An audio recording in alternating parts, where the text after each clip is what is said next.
Hi.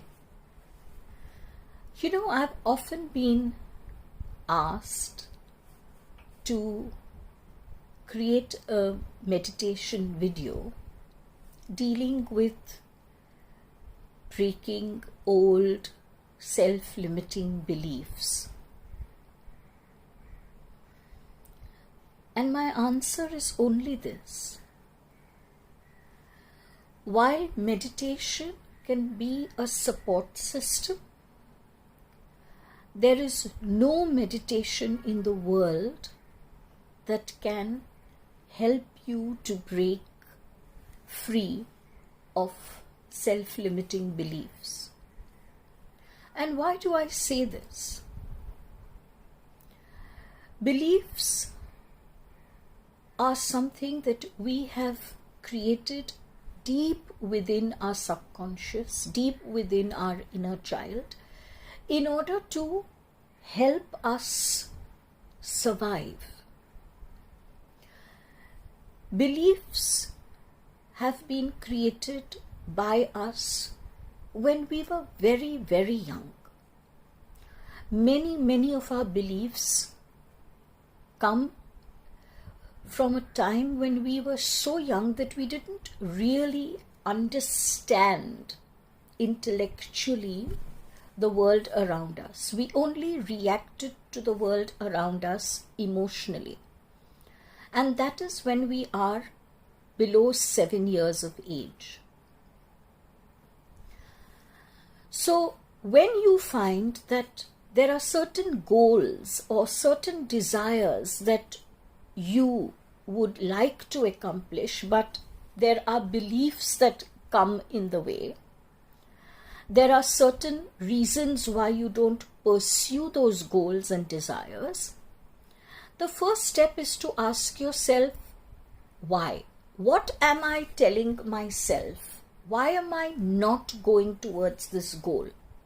And you might come up with simple answers like, I don't have the time.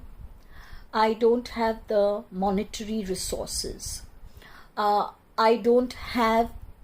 not of the right age. I'm too old. Or I'm not of the right gender. It might be such simple statements, or it might be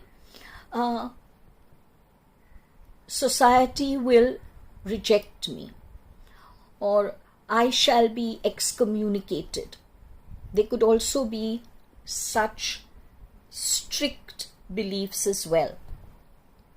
But whatever they are, as soon as you have answered your question of why am I not going forward to attain my goals and desires, and you come up with one statement or maybe more than one statement, then you look at that belief statement and ask yourself, from where has this statement come? See, there is no belief that you and I hold which hasn't developed in us as a response to something we've experienced. Please understand that. Beliefs develop within us as a response to what we have experienced. Yes, even those beliefs that are common to you and your family.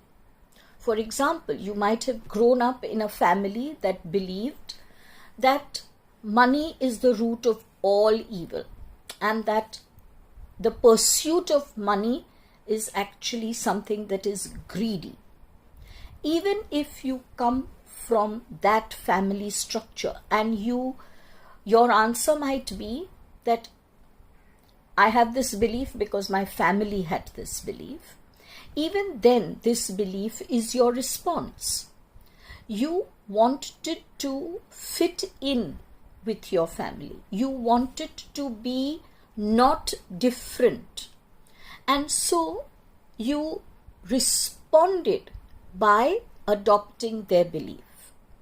So you've got to keep that very firmly in your mind, that your belief has developed as a response to an environment. So when you look at your belief statements, take one belief statement at a time. Don't try and be over ambitious, because then it means that you're not going to really work with any of the beliefs. Take one belief at a time. Ask yourself, what was the environment to which I responded by creating this belief? Second, how did this belief help me? That's another point that you have to remember. No belief that you harbor, however much others might disagree with those beliefs, no belief that you harbor is a belief that did not aim to help you, to support you, to protect you, to keep you safe. Your subconscious uses your beliefs as a safety mechanism.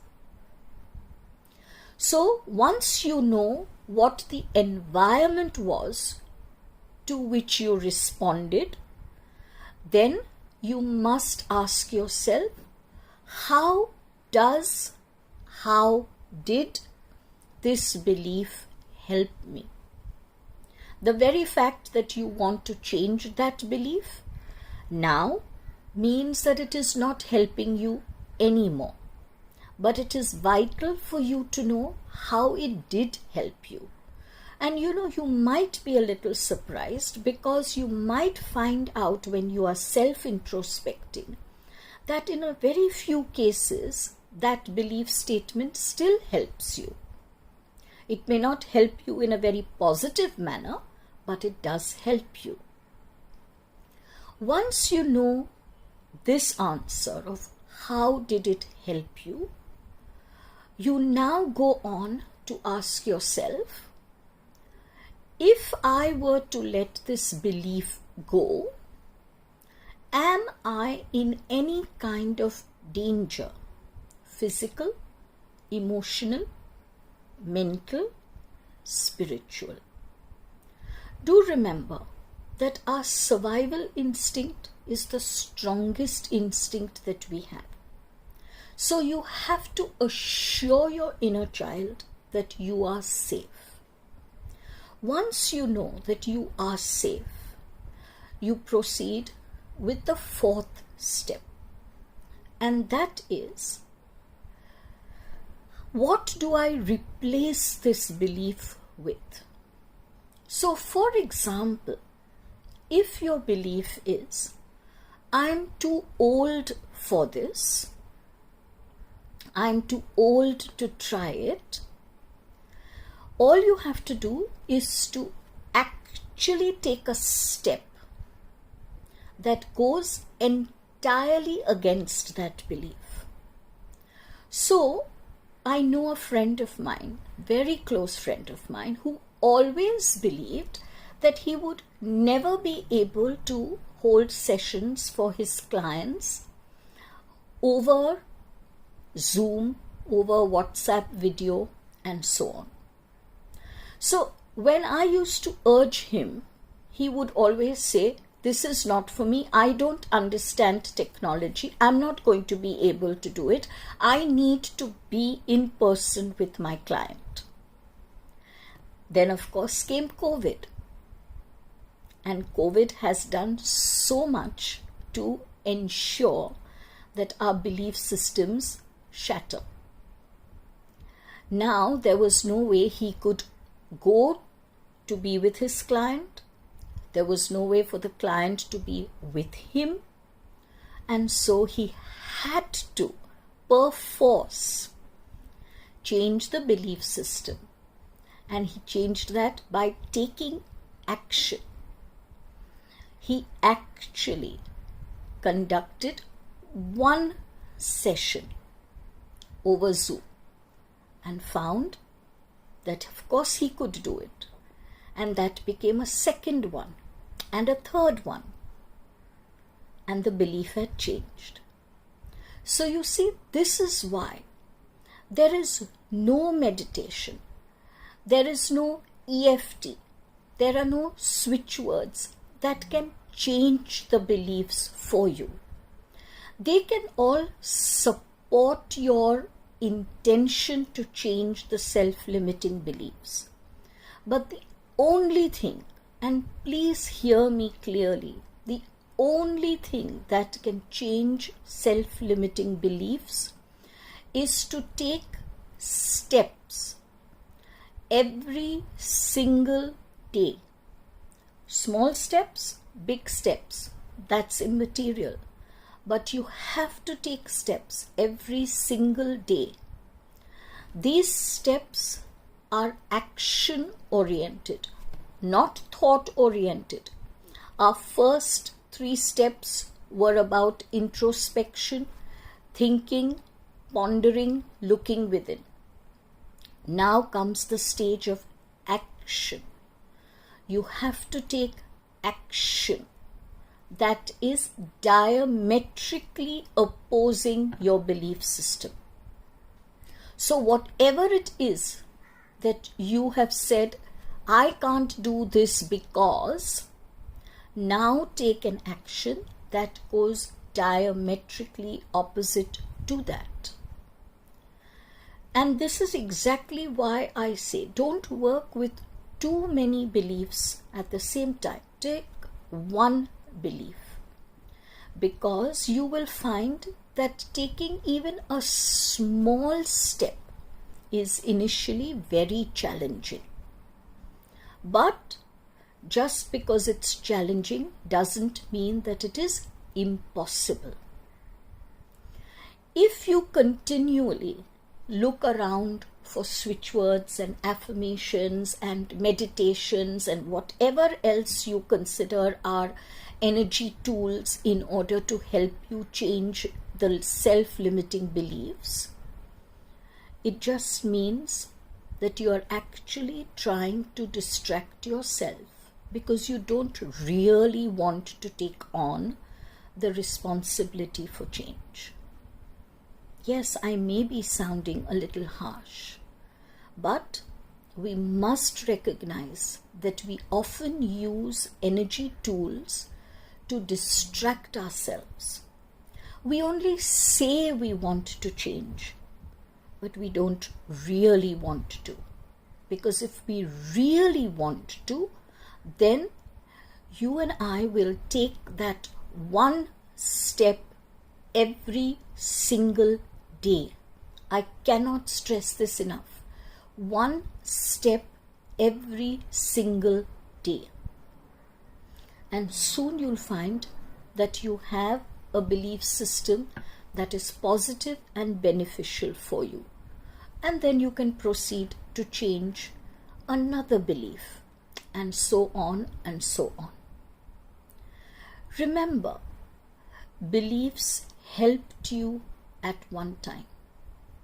If they do not help you now, then by allowing them to continually and energetically bind you, you are dishonoring yourself. So maybe the first belief that you should actually work with is, I don't believe I can change my beliefs. Remember, that is an extremely strong belief in a large number of people. You have to address this belief first. I don't believe that I can change my beliefs. In this, I find that Bach flower remedies help a lot. The Bach flower remedy, walnut and chestnut bud, are very, very effective in helping you to change that belief. Add to that Serato, and that brings in a lot of self-assertion of your intention. Add to that gentian and brings in a lot of faith in your ability to make that change. But remember, even Bach flower remedies are only a support. They are not going to change that belief for you, but they will go a very long way to give you the emotional support that you need when you face a challenge. On my YouTube channel, I have a talk on the inner child. Do listen to that talk. It's when our connection with our inner child is negative, is not a positive one, that we are unable to make changes in our belief systems. I also have a program, a workshop, which is a 3-part workshop on emotions, thoughts, and beliefs, and how to change them. If you are interested, contact me. Have a wonderful day. Big hug.